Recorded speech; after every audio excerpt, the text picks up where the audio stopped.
لیکن اتنا اس کو ڈیلے کیا اور اسی طرح کا نوعیت کا کام کسی اور کا تھا اور وہ کام انہوں نے 24 گھنٹے میں کروا لیا کیونکہ انہوں نے پیسے دے دیے.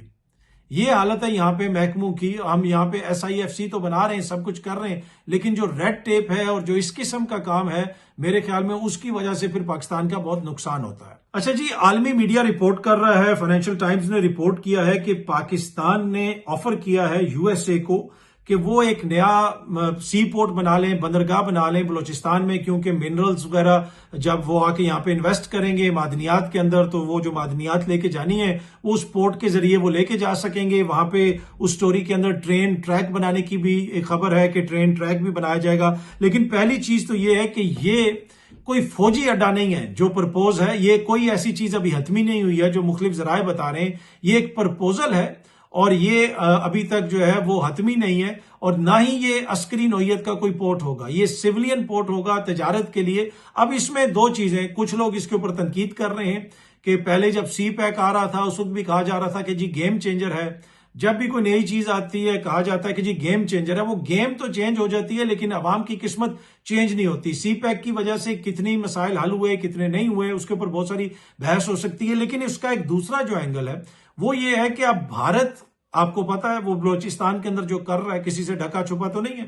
جعفر ایکسپریس میں کیا ہوا, اب بلوچستان ہمارا منرل رچ جو ہے وہ صوبہ ہے, وہاں سے اگر معدنیات نکلتی ہیں ہم دنیا بھر میں ایکسپورٹ کرتے ہیں تو پاکستان کی لٹرلی قسمت بدل سکتی ہے. اور اسی وجہ سے وہاں پہ شورش ہے, اسی وجہ سے وہاں پہ عالمی ایجنسیاں جو ہیں وہ لوگوں کو سپورٹ کرتی ہیں, وہاں پہ مختلف دہشت گرد ہیں. اب ایک سوچ اس کے پیچھے یہ ہو سکتی ہے, اب یہ میں انفارمیشن کی بنیاد پہ نہیں کہہ رہا, یہ میں اپنا تجزیہ کہہ رہا ہوں کہ ایک سوچ اس کے پیچھے یہ ہو سکتی ہے کہ اگر یہاں پہ آ کے امریکی کمپنیاں انویسٹ کر دیں گی, یہاں پہ اگر امریکی سرمایہ کاری آئے گی تو پھر جب یہ دہشت گرد ان کو ٹارگٹ کریں گے تو پھر وہ جانے اور سائیں جانے, ٹھیک ہے کہ نہیں. پھر اتنا آسان تو نہیں ہوگا.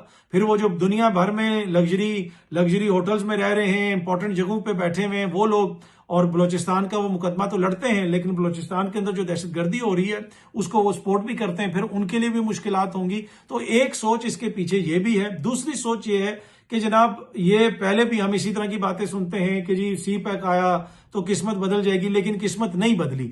مجھے ذاتی طور پہ یہ لگتا ہے کہ اگر اس طرح کا کوئی معاہدہ کیا جاتا ہے اور اس میں پاکستان کے مفادات کا تحفظ کیا جاتا ہے اور یہاں پہ امریکن سرمایہ کاری آتی ہے اور سیولین پورٹ ایک بنتا ہے جہاں سے شپس بھی چلیں سب کچھ چلیں, تو اس میں تو کوئی حرج نہیں ہونا چاہیے. لیکن یہ نہ ہو کہ اس میں فائدہ صرف جو ہے وہ امریکہ کا ہو, جس طرح یہ جاتے ہیں افریقہ کی کنٹریز میں, وہاں پہ جنگ چلتی رہتی ہے, وہاں پہ خانہ جنگی چل رہی ہے, دہشت گردی ہو رہی ہے اور وہاں سے یہ معدنیات نکال کے جو ہے لے جاتے ہیں. ویسا نہ ہو. پاکستان کا اگر اس میں مناسب حصہ ہو, بہتر طریقے سے چیزوں کو کیا جائے, اور اگر امریکن کمپنیاں وہاں پہ ہوں گی تو پھر بھارت کے لیے پاکستان میں دہشت گردی کروانا اتنا آسان نہیں ہوگا. لیکن یہ جو ساری چیزیں رپورٹ ہو رہی ہیں اس میں کچھ بھی ابھی کانکریٹ نہیں ہے. ابھی تک کوئی بھی ایسی چیز نہیں ہے کہ جو حتمی طور پہ طے ہو گئی ہو. یہ تو پھر آنے والے وقت میں پتہ چلے گا کہ ایسا ہوتا ہے یا نہیں ہوتا. اچھا, اس رپورٹ کے اندر یہ بھی لکھا ہوا ہے کہ پاکستان کی جانب سے کچھ جو ریئر ارتھ منرلز وغیرہ ہیں, کچھ معدنیات ہیں, وہ ایکسپورٹ کی گئی ہیں, وہ امریکہ کو بھیجی گئی ہیں. تو یہ سلسلہ شروع ہو گیا ہے. اب کب یہ بڑے پیمانے پہ شروع ہوگا, کب بڑے پیمانے پہ یہاں پہ انویسٹمنٹ آئے گی, وہ سارے معاملات ابھی کلیئر نہیں ہیں. لیکن یقیناً یہ ایک ایسی خبر ہے کہ جس کے اوپر ہر کسی کی نظر ہوگی اور آنے والے دنوں میں پتہ چلے گا کہ معاملات آگے کس طرف جاتے ہیں. بیرسٹر گور صاحب نے لکھا ہوا ہے جناب کہ انہوں نے سپریم کورٹ آف پاکستان میں شبلی فراز اور عمر ایوب صاحب کی طرف سے ایک پٹیشن دائر کی ہے جس میں یہ موقف اختیار کیا گیا ہے کہ جیسے ان کو نااہل قرار دیا گیا ہے ایسے نااہل نہیں قرار دیا جا سکتا. ایک لوور کورٹ کے فیصلے کے اوپر کیسے ایک حتمی رائے قائم کی جا سکتی ہے. ابھی تو تمام جو لیگل ریمیڈیز ہیں ان کو ختم نہیں کیا گیا, یعنی اس طرح اویل نہیں کیا گیا. ابھی تو وہ ہائی کورٹ جا سکتے ہیں, سپریم کورٹ جا سکتے ہیں, تو کیسے جو الیکشن کمیشن ہے اتنی جلدی ان کو نااہل کر سکتا ہے. اور بیرسٹر گور صاحب نے کہا ہوا ہے کہ جی کافی سارے ہمارے پاس پوائنٹس ہیں جو ہم سپریم کورٹ آف پاکستان میں آرگیو کریں گے. اب دیکھتے ہیں کہ وہ آرگیو کر کے کیا حاصل کرتے ہیں. ویسے پاکستان تحریک انصاف کی قیادت کے اوپر یہ تنقید بھی ہوتی ہے کہ اس میں اتنے زیادہ وکلا ہیں لیکن بہت سارے معاملات کو یہ وقت کے اوپر سپریم کورٹ میں نہیں لے کے جاتے یا دیگر عدالتوں میں نہیں لے کے جاتے, تو وہ بحث بھی ایک چلتی رہتی ہے. عدالتوں کی بات کریں تو لاہور ہائی کورٹ سے ایک بڑا زبردست فیصلہ آیا ہے. لاہور ہائی کورٹ نے اپنے فیصلے میں لکھا ہے کہ جو شخص گرفتار ہو, جو ملزم ہو, اس کا انٹرویو نہیں کیا جا سکتا. زیر حراست ملزموں کے انٹرویوز اور اعترافی بیان جاری کرنے پر پابندی لگا دی گئی ہے. لاہور ہائی کورٹ کی طرف سے یہ فیصلہ سنایا گیا. یہ ایک اچھی بات ہے. یہ نہیں ہو سکتا آپ کسی کو بھی پکڑ لیں اور اعترافی بیان پہلے اس کا ٹی وی پہ چلا دیں. یہ دنیا میں کہیں پہ بھی نہیں ہوتا. آپ کو چیزوں کو ذرا کیئرفلی دیکھنا پڑتا ہے. لوگوں کے رائٹس اس میں انوالوڈ ہوتے ہیں. لیکن انفارچونیٹلی پاکستان کے اندر یہ چیز ہے کہ کسی کا بھی انٹرویو چلا دو, کسی کی بھی ویڈیو چلا دو, کسی سے بھی اعترافی بیان لے لو, اور بعد میں وہ معاملہ جو ہے پھر وہ پتہ چلتا ہے کہ جی جب کورٹ میں آیا ہے تو ادھر تو معاملہ ہی کچھ اور ہے. تو میرے خیال میں ایک بہترین فیصلہ ہے لاہور ہائی کورٹ کا. اگر آپ ملزموں کے یا ملزمان کے حقوق اور میڈیا سے انٹریکشن کے حوالے سے تھوڑا سا پڑھیں کہ عالمی جو قوانین ہیں یا عالمی میڈیا اس کو کیسے ڈیل کرتا ہے, تو وہ بڑا امپورٹنٹ ہے. برطانیہ کا جو قانون ہے اس کے مطابق اتنی موٹی بک ہے وہ مکینز لا فار جرنلسٹ جو ہم نے پڑھی تھی, اتنی موٹی بک, اس میں ایک ایک سیکشن کا ذکر ہے کہ آپ کیا کر سکتے ہیں. آپ تو جگسو آئیڈینٹیفیکیشن بھی اگر ہو جائے تو آپ کے لیے مسئلہ بن جاتا ہے. یعنی ایک ملزم کو اگر آپ ایسے آئیڈینٹیفائی کر دیں کہ آپ اس کا نام نہ لیں, آپ اس کی ڈیٹ آف برتھ نہ بتائیں, لیکن آپ کچھ ایسی چیزیں بتا دیں جس سے لوگ پہنچ جائیں کہ ملزم وہ ہے. مثال کے طور پہ آپ کوئی نام لے دیں اور کہہ دیں کہ جی وہ جو شخص ہے اس کے بھانجے نے یہ کر دیا, تو لوگوں کو فوراً پتہ چل جائے گا کہ اس کا بھانجا کون ہے, یا پھر فلانے محلے میں رہنے والے نے, اور تو وہ مختلف چیزوں کو ملا کے, اس کو جگسو آئیڈینٹیفیکیشن کہتے ہیں کہ مختلف چیزوں کو ملا کے وہ لوگ پزل حل کر لیں اور اصلی ملزم تک پہنچ جائیں. تو اگر ویسا بھی ہو جائے تو جرمانہ بھی ہو جاتا ہے, سم ٹائم جو ہے وہ جیل کا بھی سامنا کرنا پڑتا ہے. تو میرے خیال میں لاہور ہائی کورٹ کا زبردست فیصلہ ہے یہ.